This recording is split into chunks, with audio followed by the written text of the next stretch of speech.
Please do me a favor and watch this whole thing. There's a payoff at the end, especially during the last 2 minutes relative to what I'm going to say at the beginning. I'm going to talk about Utah Senator Mike Lee. It has always been perplexing to me how he went from, in 2016, doing absolutely every single thing he possibly could in his power to derail Donald Trump being named as the Republican nominee for president in that year, including trying to disenfranchise at the convention. He tried to disenfranchise every single Republican primary voter who had voted for Donald Trump. He detested that person that much. And he saw him as that much of a threat to American democracy that he did that at the convention. Following the convention, on October 7th of 2016, with the release of the Access Hollywood tape, Mike Lee was one of the first and most prominent Republicans, elected Republicans, a United States senator, to speak out forcefully against Donald Trump, saying that if anyone had spoken to my wife or my daughters or my mother or my sisters or any of my female friends the way that Donald Trump spoke on that Access Hollywood tape, I would not hire that person, and I certainly would not hire that person to be the leader of the free world. And then Donald Trump was hired by the electorate to be the leader of the free world. And then we see this transformation of Utah Senator Mike Lee from that to beginning on November 7th, 2020, doing absolutely every single thing that he could to help Donald Trump overturn the results of the 2020 election. And I'm going to talk for a couple of seconds here. I'm going to read 3 paragraphs about Mike Lee's father, who was an absolute paragon of conservative attorneys. Rex Edwin Lee was a giant of the conservative legal movement. Raised in a small town in Arizona, he graduated as valedictorian from Brigham Young University and finished first in his class at the University of Chicago Law School. At 36, he was recruited to become the founding dean of Brigham Young University's law school, a position he held until a newly elected president, Ronald Reagan, came calling. Serving as Solicitor General to the United States during Reagan's first term, Rex Lee argued before the Supreme Court with, quote, an astonishing rate of success. According to former Supreme Court Justice David Souter, Rex Lee was the best Solicitor General this nation had ever had. But Rex Lee's legacy is independence as much as intellect. White House political aides soon discovered that he was not automatically their man. Rex Lee was reliably conservative on a host of matters, busing, abortion, prayer in schools, yet sometimes set aside his own views and those of the administration that he represented for what he described as the broad interests of the nation. The resulting conflicts with Reagan's Republican Party and criticism from far-right conservatives wore Rex Lee down. He resigned his post in June of 1985, and he remarked of the political pressure he faced, "I'm the Solicitor General, not the pamphleteer general." He had principles, and he stood on those principles, and he put his money where his mouth was on those principles.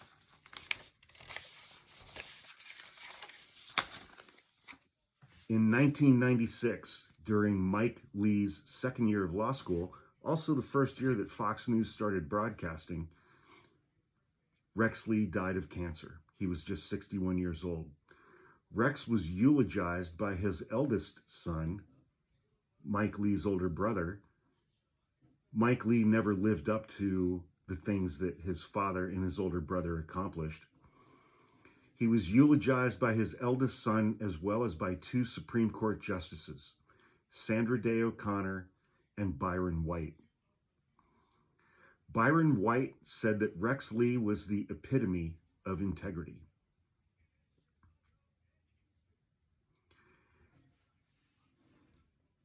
That's from an article by Tim Alberta, a 30-page long profile on Mike Lee that came out last week. What would Mike Lee's dad, Rex Lee, think of his son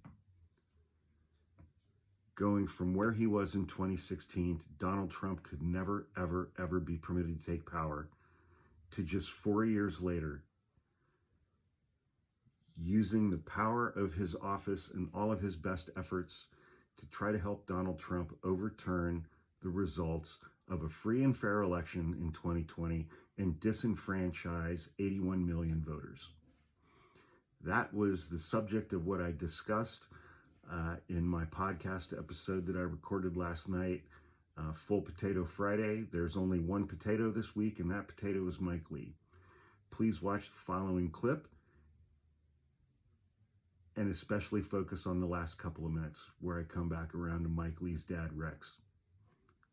There are links in my link tree. If you want to learn more about our podcast page, please go check it out. And I'm going to tag my brother below in this. Please go follow him. He's this close to 100,000 followers. Let's get him there before tomorrow, please. I would consider that a personal favor. Thank you very much. Enjoy the rest of your weekend.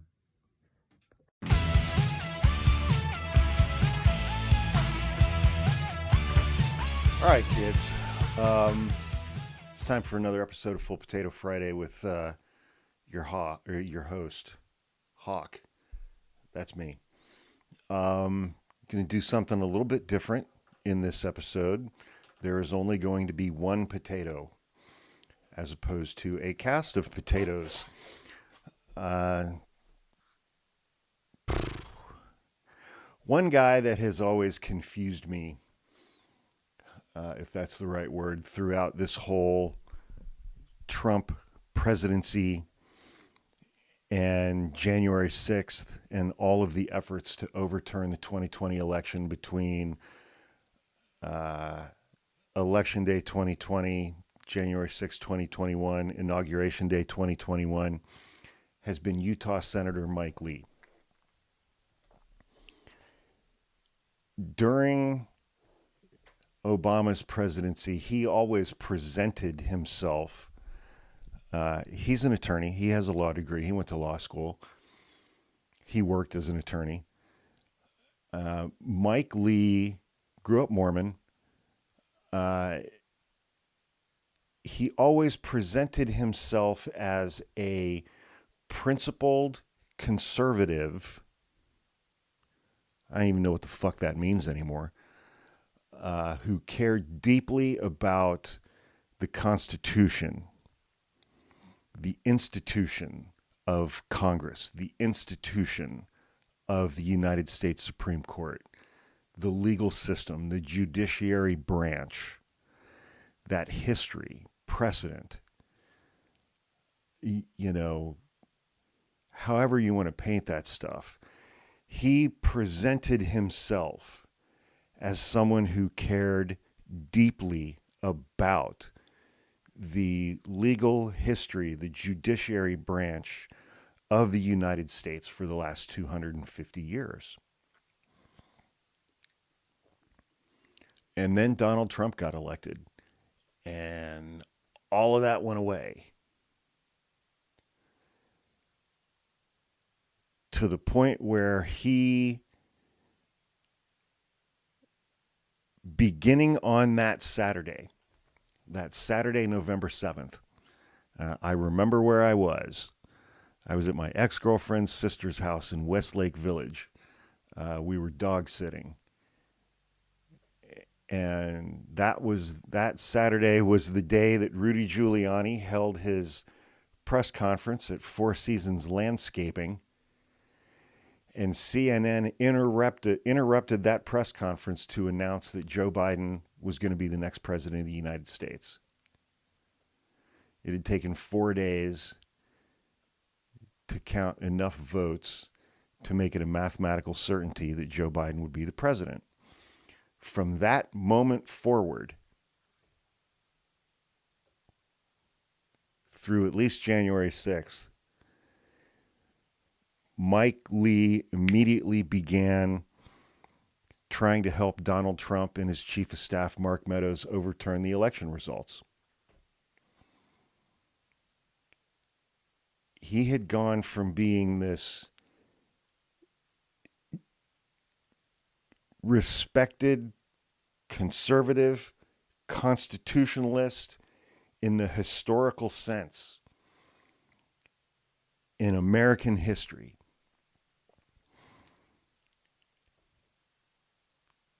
to trying to help Donald Trump overturn the results of a free and fair election and maintain power that he did not earn. As Kamala Harris stated in the presidential debate earlier this week, in 2020, you were fired by 81 million people, which, it's a nice little reference to The Apprentice. But Mike Lee had gotten to a point where he was willing to ignore or throw out or reject or disenfranchise the votes of 81 million Americans for Donald Trump, of all fucking people.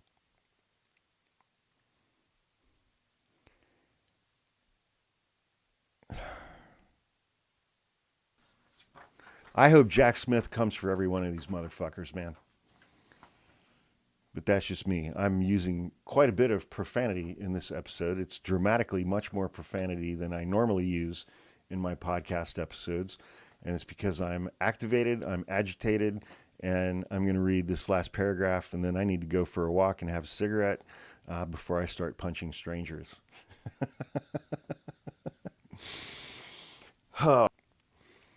The first time I visited Lee's office in Washington, I kept staring beyond him at a bronze statue in the corner of the room.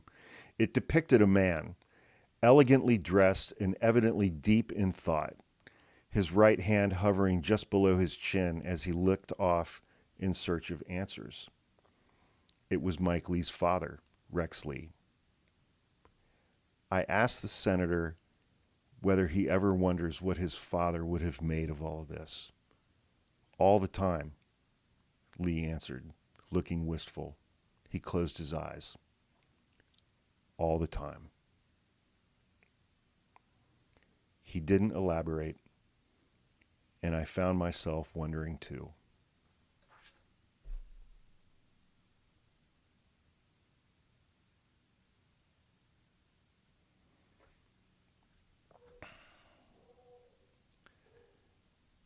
Thank you for subscribing to our podcasts. I'll see you soon.